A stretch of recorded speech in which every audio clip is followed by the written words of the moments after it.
আমার নাম কালী। গায়ের রং কালো বলে জন্মের সময় আমার ঠাকুমা বলেছিল, বাবা গো, এই যে একেবারে মা কালী। সেই থেকে আমার ডাকনাম হয়ে গেল কালী। মা ভালো নাম রেখেছিল শ্যামা। আমি মাস্টার ডিগ্রি পাস, শিক্ষিত বেকার। ছোটবেলা থেকেই আমাকে শেখানো হয়েছে আমায় গাঢ় রং মানায় না, গাঢ় কাজল আঁকতে নেই, জোরে জোরে হাসতে নেই, স্লিপলেস কুর্তি ব্যবহার করতে নেই। এখন আমার বয়স 23 বছর। ঠাকুমার নিদান কালো মেয়েকে পার করার জন্য জোর কদমে সম্বন্ধ খোঁজা শুরু করে। আজ আমি ভীষণ উত্তেজিত, একই সঙ্গে প্রচণ্ড রকম টেন্সড। এই প্রথম পাত্রপক্ষ দেখতে আসছে আমায়। আমি চোখ ভরে কাজল পরেছি, কপালে ছোট্ট কালো টিপ, হালকা লিপস্টিক আর আমার প্রিয় মেরুন শাড়িটা। তৈরি হয়ে ঘর থেকে বেরোতেই ঠাকুমা খেকিয়ে উঠে বললেন, দেখো সাক্ষাৎ কালী। কালো গায়ের রঙে কেউ এমন শাড়ি পরে? অমন দুধে আলতা গায়ের রং মায়ের, মেয়ের কি করে এমন ছিঁড়ি হলো ভগবানই জানে।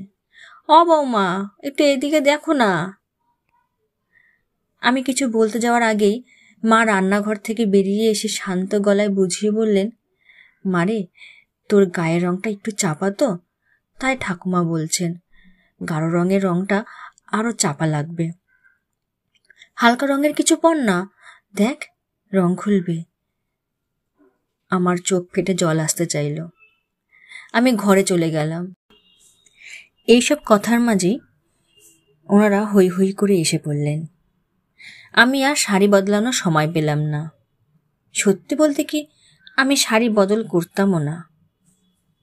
যথাসময়ে আমার ডাক পড়ল বসার ঘরে। একে একে পরিচয় করানো হলো সকলের সঙ্গে।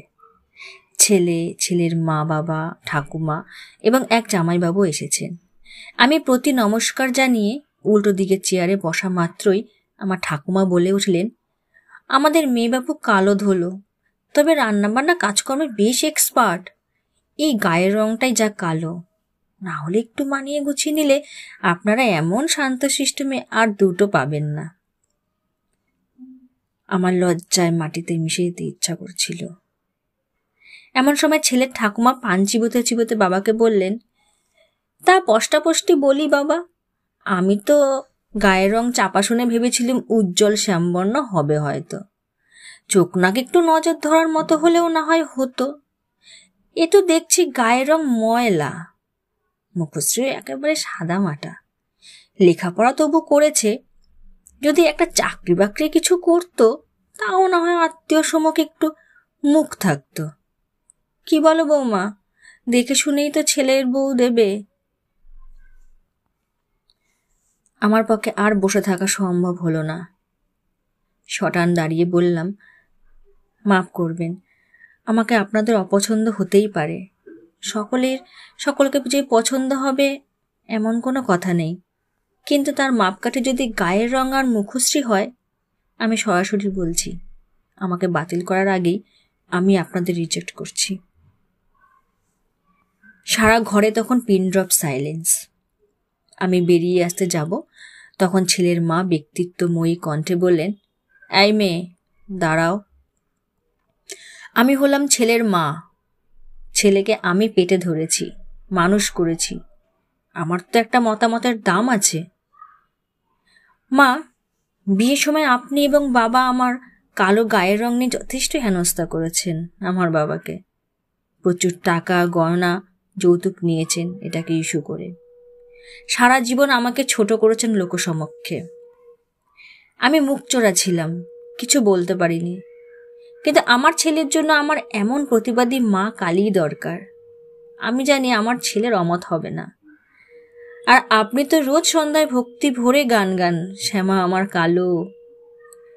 তা এই শ্যামাতে এত আপত্তি কিসের?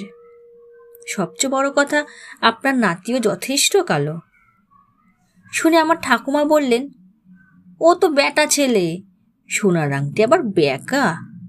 কি জানি বাপু, এত আদিক্ষেতা বিয়ের পর বজায় থাকলেই ভালো। এমন সময় নীরবতা ভেঙে স্বয়ং পাত্র বলে উঠল, আরে থাকবে ঠাকুমা, থাকবে, সারা জীবন আদিক্ষেতা বজায় থাকবে। কি জানেন, আপনার নাতনিকে কলেজ যাওয়ার পথে রোজ দেখতাম। ওই কোমর ছড়ানো এক পিঠ চুল আর বুদ্ধিদীপ্ত দুটো চোখ ছাড়া আর কাউকেই মনে ধরল না যে। সময় পাল্টেছে, রুচিগুলো বদলাতে হবে তো, জং ধরে গেল যে আদ্যিকালের ভাবনায়। দিন না আপনার নাতনিকে আমার হাতে তুলে। রং যদিও বেজায় কালো, আমি কিন্তু পাত্র ভালো। সবাই হো হো করে হেসে উঠল। সেই হাসিতে যোগ দিলাম আমিও। আপনাদের এই গল্পটি কেমন লাগলো অবশ্যই কমেন্ট করে জানাবেন। আর এই রকম গল্প শোনার জন্য চ্যানেলটিকে সাবস্ক্রাইব করবেন। ধন্যবাদ।